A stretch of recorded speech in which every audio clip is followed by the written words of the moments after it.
Now for the third method of solving systems, the elimination method. The elimination method is nice when we have when both equations are written in standard form, and we can line up the x's and y's, and what we notice here is that we have a plus 3y and a minus 3y. So what I'm going to do is just add the two equations together. When I go straight down 2x plus 2x, we get 4x. But the 3y minus 3y, they cancel each other out, and we're left with 4 on the other side.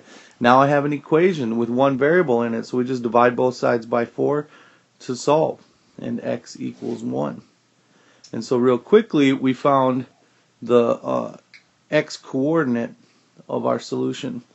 So just like before, now we got to take that variable, the value for the variable, plug it back into one of the original equations to find out what the y coordinate is going to be.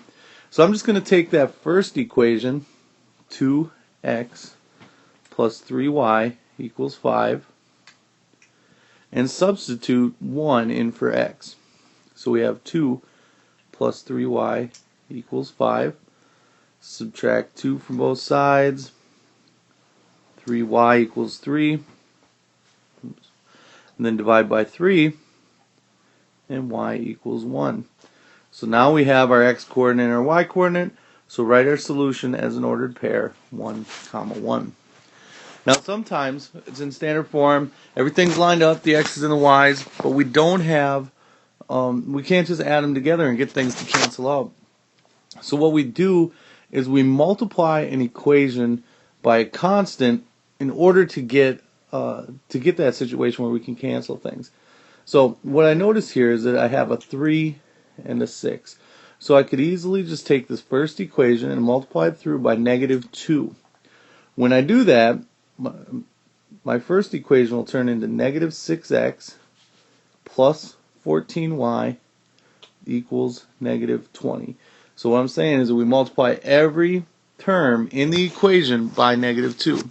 The second equation then will stay the same at 6x minus 8y equals 8. Now we have it where we have that -6 and +6, so that when we add these two equations together, those two will cancel out. Then we got 14y minus 8y gives us not 8 but 6y, and -20 plus 8 is -12.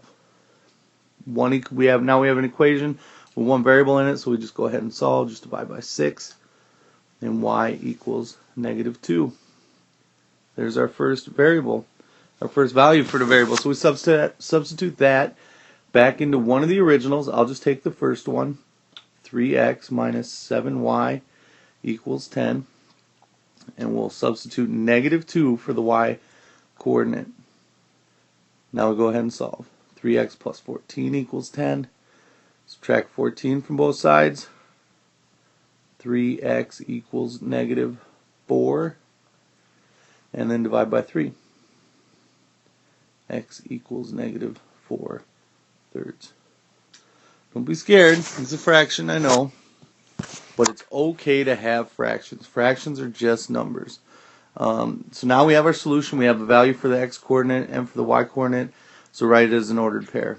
-4 thirds, -2.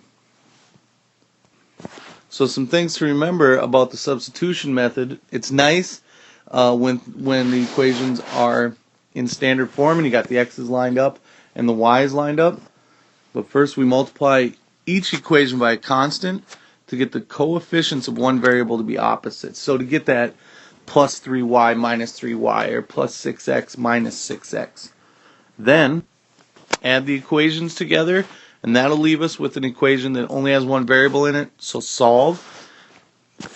Then, just like before, we're going to substitute the value for the variable into one of the original equations and solve.